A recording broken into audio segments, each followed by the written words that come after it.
سلام درنو لیدونکو ستړي مشئ. ایران تر ځمکې لاندې یوې هوایي اډې څخه پرده پورته کړه. نور زیات په ویډیو کې وګورئ. زموږ چینل سره هم سبسکرایب کړئ. داسې ښکاري چې ایران د خپل پوځي ځواک د ښودلو په هڅه کې وي. دغه هېواد تر ځمکې لاندې یوې هوایي اډې تصویرونه خپاره کړي دي.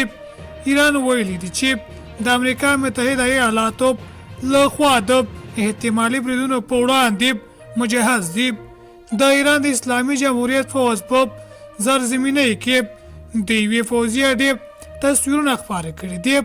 لکه څنګه چې د ایران دولتي خبري اژانس ایرنا راپورټ ورکړی چې جنګي جیټ بم غورځوونکي او بې پیلوټه الوتکې کولی شي له دغه اډې څخه ناڅاپي بریدونه ترسره کړي.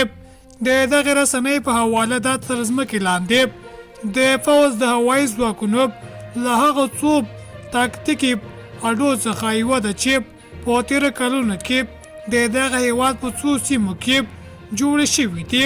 تر ځمکې لاندې دغه اډې دقیق ځای نه دی په ګوته شوی. د نوموړي په راپورټ له مخې د عقاب هوایي اډه په 100 مترو ژوره تر غرونو لاندې ده. دغه راپورټ په حواله دغه اډه کولی شي د امریکا متحده ایالاتو د بریدونو په وړاندې مقاومت وکړي.